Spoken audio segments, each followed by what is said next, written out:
Pada bagian belakang Masjid Kebun Jeruk ini juga terdapat kuburan Cina kuno. Konon ini adalah makam Fatimah Hu yang wafat tahun 1792.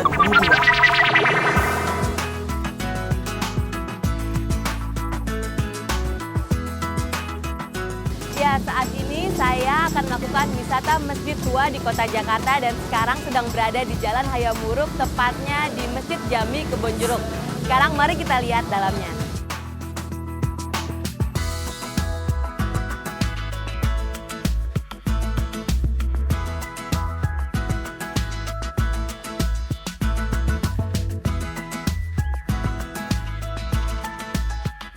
Bapak, permisi, saya ingin masuk ke dalam masjid ini. Bagaimana, Pak? Oh, mohon maaf Mbak ya. Untuk saat ini, bulan Ramadan ini bagi wanita sementara tidak diperkenankan masuk karena mohon dipahami di dalam masih banyak orang-orang etikal, mereka punya tidur. Ini semua laki-laki. Jadi kurang etis kalau Mbak masuk. Ya, ternyata saya tidak dapat masuk ke dalam Masjid Jami Kebun Jeruk ini karena banyak laki-laki, jamaah laki-laki yang sedang melakukan iktikaf dan saya sebagai wanita muslimah tidak dapat masuk ke dalamnya. Jadi, kameramen saya akan mewakili saya untuk masuk ke dalam.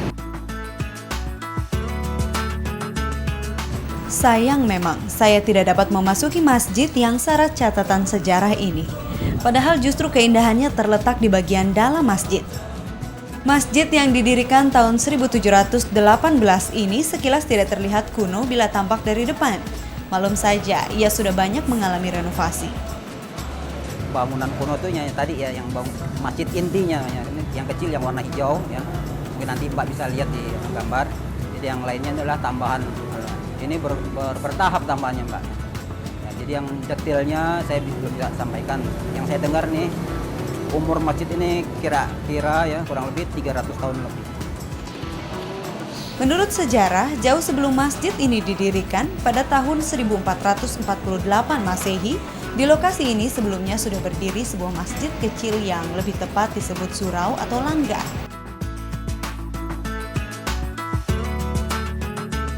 Bangunan asli yang tertinggal pun hanya bagian tengah masjid yang bernuansa hijau dan kuning ini. Pada beberapa bagian, bangunan hijau diberi pahatan kayu berwarna keemasan.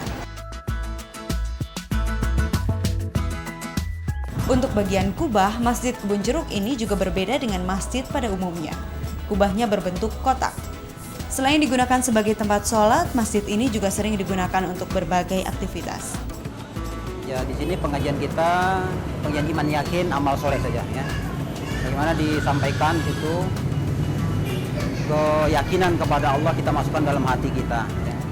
Jadi bahwa kebahagiaan manusia telah Allah letakkan dalam agama yang sempurna ya. Siapapun manusianya, kaya dia, miskin dia ya, kalau ada agama sempurna maka dia akan bahagia dan cara hidupnya mengikuti cara Rasulullah. Ini pengajian kita seulang. Juga kita ada pengajian mendengarkan riwayat hidup dari orang-orang yang sukses mendapat ridho Allah, yaitu para sahabat. Pada bagian belakang Masjid Kebun Jeruk ini juga terdapat kuburan Cina kuno. Konon ini adalah makam Fatimah Hu yang wafat tahun 1792.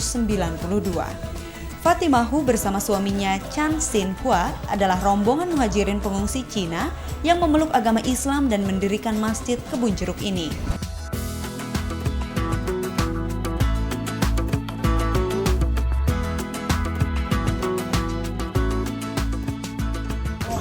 Ya, saat ini saya sedang berada di Jalan Tubagus Angke, tepatnya di depan Masjid Al-Anwar atau biasa dikenal dengan Masjid Angke. Nah, di tempat ini terkenal dengan gaya dan arsitektur kunonya. Sekarang mari kita masuk ke dalam. Sekarang saya akan memasuki Masjid Angke, Jakarta Barat. Sejak dari depan, keindahan arsitektur masjid yang dibangun 2 April 1751 ini sudah mampu memikat saya.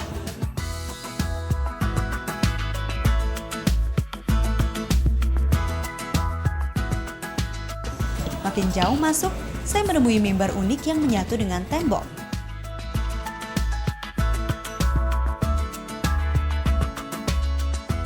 Mimbar ini lebih mirip ruangan kecil.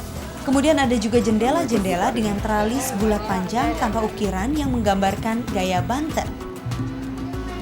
Masjid Angke ini terdiri dari 3 arsitek. Pertama adalah dari Eropa. Kita lihat dari jendela-jendelanya, Pak. Kedua dari Jawa. Di situ di mimbar ada kayak pura dan di pintu ini ada bunga teratai. Yang ketiga adalah dari arsitek Cina. Bisa dilihat dari pendul-pendul lampion ada kita bisa lihat. Di bagian pintu terdapat ukiran-ukiran dan pahatan tulisan Arab. Keunikan juga tampak pada bagian luar masjid. Atapnya bersusun dua dan dilengkapi dengan hiasan kayu berupa pendulum dan ukiran khas Cina. Masjid yang berusia hampir 2,5 abad ini sudah mengalami 9 kali renovasi. Tapi renovasi itu hanya berupa penambalan, pengecetan tanpa mengubah bentuk bangunan aslinya. Kalau renovasi adalah dari provinsi sendiri, DKI, karena ini masjid yang diberikan undang-undangan oleh pemerintah. Jadi cagar budaya. Jadi segala bangunan, bentuk bangunan, renovasi dan sebagainya itu dibiayai oleh pemerintah DKI Jakarta. Pengurus Masjid Angke ini akan mempertahankan keaslian masjid kuno ini.